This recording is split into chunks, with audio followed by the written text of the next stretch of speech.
이 직원이었던 곽상도 의원의 아들 말고도요, 이 화천대유 혹은 천화동인 이 관련 핵심 인물들이 수백억 건물주가 됐다는 소식 어제 저희가 전해드렸었습니다. 그런데 일부 보도에 따르면 화천대유 측이 박영수 전 특검과 권순일 전 대법관에게 50억 원씩 챙겨주려 했다는 내부 제보까지 나왔습니다. 법률 고문단이 전 검찰총장이나 아니면 이제 검사장들도 이제 거론되고 있는데 좀 어떻게 꾸렸는지, 왜 꾸렸는지, 그리고 대가성이 있었는지 좀 말씀 좀 부탁드립니다. 대가성은 없었고요. 그냥 제가 잘 좋아하던 형님들인데 정신적으로 여러 가지 좋은 귀감이 되시고 그리고 또 많은 부분을 정신적으로 또 심리적으로 많이 조언해 주시는 분들이에요. 그래서 멘토 같은 분들이라 그래서 모셨는데 그분들에게 뜻하지 않게 이런 구설에 휘말리게 돼서 죄송하다는 말씀 드리고 싶습니다. 예, 곽상도 의원 아들 말고도 50억 약속 그룹이라고 있었다. 어제 한 언론사가 천화동인 관계자의 입을 빌어 보도를 했는데 전혀 사실이 아니다라고 했어요. 근데 여기에 박영수 전 특검이나 권순일 전 대법관도 포함이 돼 있다. 이도원 의원님 혹시 취재된 내용이 있으십니까? 이거 어떻게 저희가 받아들이면 될까요? 그러니까 50억 약속 그룹 또는 뭐 50억 클럽 해가지고 무슨 뭐 정관을 만들고 그런 실질적인 그 조직 자체는 없겠죠. 그렇지만 그게 실제하든 실제하지 않든 실제로 그 50억 원 정도의 그 혜택이 돌아갔을 가능성은 있다고 봅니다.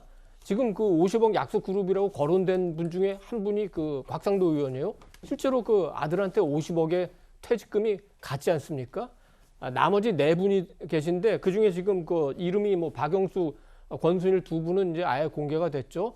한 분은 이제 그 검찰 출신 변호사분이고 한 분은 이제 언론사 뭐 경영인으로 알려져 있는데 그 중에 네 분은 김만배 씨하고 직접적인 관련이 있는 분이고 한 분은 그 간접적인 그 관련이 있는 분이에요. 그래서 지금은 뭐 상황이 이렇게 돼서 돈이 오갈 수 있는 상황은 아니지만 이 문제가 뭐 먼지가 가라앉고 한 그 10년 뒤나 5년 뒤에 보면은 결국 그 50억이라는 돈이 갔구나 또는 가지 않았구나 그걸 알 수 있겠죠. 50억 클럽보다 더한 돈잔치 얘기를 해볼까요? 어제 저희가 말씀드렸던 그 남욱 변호사 천화동인 4호의 소유주 역삼동의 알짜배기 노른자 땅에 300억대 건물을 샀다는 얘기를 전해드렸었는데 남욱 변호사 말고도 천화동인 5호의 소유자 김모 씨는 170억 원대 신사동 건물을 샀고요. 여기 앞서 나왔던 인물이죠. 김만배 씨 누나 천화동인 3호의 사내 이사는 상봉동에 90억대 추정되는 건물 소유권을 샀고 7호는 유명 프랜차이즈 커피숍 입점 뭐 이름만 되면 다 알만한 입점시켜서 어쨌든 건물을 샀습니다. 이 건물 쇼핑 하나하나 따져보면 어마어마한 규모죠.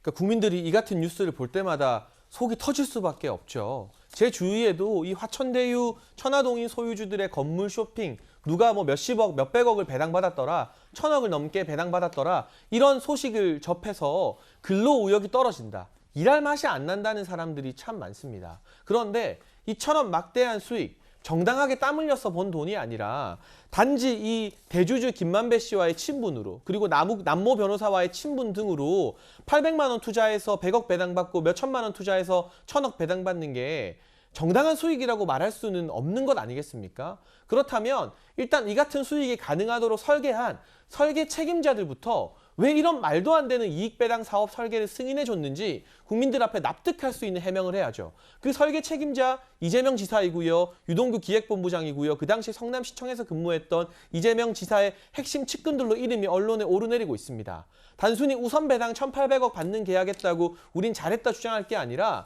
이런 식의 말도 안 되는 막대한 이익을 민간에 안겨준 저희가 무엇인지 국민이 납득할 수 있는 소명을 해야 되고 이 수많은 사람들 중에 일부는 지금 미국으로 가 있다고 합니다. 연락이 두절된 사람도 있다고 하는데 당장 수사기관이 신병을 확보해서 이 같은 수익을 확보하는 과정 그리고 다른 뭐 개인 가족이나 투자자들에게 천화동인이라는 이 투자의 문을 열어주는 과정에서 편법이나 특혜는 없었는지 대가성으로 오간 금품은 없었는지 등에 대해서도 보다 확실한 수사가 필요할 것 같습니다. 이 6천억 아니 이제 부동산 대가까지 하면 8천억이라는 말이 보도로 나오고 있는데 6, 7명이 합작해서 8천억 이익을 벌 수 있는 나라가 대한민국이라면 국민들이 어떻게 정상적으로 피땀 흘려서 직장 출근하고 일할 수 있는 그런 나라라고 할 수 있겠습니까? 이 변호사님 짧게 질문 하나 드릴게요. 이게 만약에 특혜 과정에서 불법이 밝혀지면 누구들 말만 따라 정말 이 건물들도 환수가 가능한 겁니까? 어떻게 봐야 돼요? 그건 이제 사건을 좀 들여다봐야 될 것 같아요. 수사 진행 상황에 따라서 이 불법적인 수익을 환수할 수 있는 정도의 어떤 범죄 사실이 있어야 되는데 그 부분과 관련해서 아직 밝혀진 게 없기 때문에 좀 확인해 봐야 될 것 같고요. 예. 자꾸 이재명 지사가 마치 이 사람들에게 돈을 벌어주게끔 한 것으로 말을 하는데 이재명 지사는 100% 이들이 가져갈 화천대유 등 민간 개발사가 가져갈 것들을 60% 뺏어온 거예요. 만약에 그냥 놔뒀으면 민간 개발로 가서 이들이 더 많이 버는 겁니다. 그런데 60%를 뺏어왔는데 왜 40% 뺏겼냐고 하면은 말이 안 되는 거고 60%를 뺏어오는 설계였다고 말씀드리고 저는 여기서 더 나아가서 이제까지 시행사들이 다 이렇게 돈 벌었어요. 근데 앞으로는 어떻게 할 겁니까? 여기에 대해서 개발 방식을 바꾸든가 아니면 개발 이익을 환수하든가 이것에 대한 의견을 제시해야 되지 않겠습니까? 그게 중요한 것이지 이거 비판만 하고 가서 또다시 이 개발사들한테만 이익을 준다? 이건 적당하지 않는 것 같습니다. 근데 이성훈 변호사님, 제가 말씀 중에 죄송한데 한번 반대편에서 보면 이재명 지사도 어쨌든 이렇게 소수의 소유주들이, 민간 소유주들이 거액의 배당금을 가져간 것에 대해서 지난 주말에 유감 표명을 하긴 했습니다. 당연히 유감스러워야죠. 국민들께서 상심하는 거잖아요. 예. 부동산이 폭등했든 다른 이유가 됐든 이들이 많이 가져간 건 맞고 상심할 수밖에 없고 어떻게 천화동에 몇 명이 이렇게 많은 돈을 가져간 거에 대해 인정할 수 있겠습니까? 그런 측면에서 저는 결국에는 개발이익 환수제라든가 공영개발이라든가 이런 개발 방식 자체의 변경이 있어야지 그렇지 않으면 이런 일은 또 계속되는 겁니다. 그래서 이재명 지사가 제가 볼 때 이승훈 변호사 말처럼 열심히 한 건데 열심히 덜 했다고 욕을 먹는 게 억울하다고 하면 예. 당연히 이재명 지사답게 가장 먼저 나서서 특검 요구할 거라고 저는 생각했어요.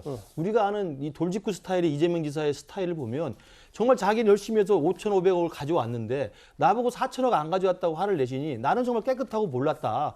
그렇다면 정말 여기에 있는 토건비리 귀족들이 나도 모르게 들어와서 이렇게 또아리를 틀고 있었는데 제발 특검이라도 밝혀서 정말 모든 걸 명명백백 밝혀달라고 저는 이재명 지사께서 소리 높여서 선봉에서 말할 줄 아는데 안 하고 계시니까 좀 궁금하다는 거죠. 알겠습니다. 대장동 패밀리, 이른바 그 화천대유 핵심 인물들의 건물 쇼핑 얘기까지 하나하나 만나봤습니다.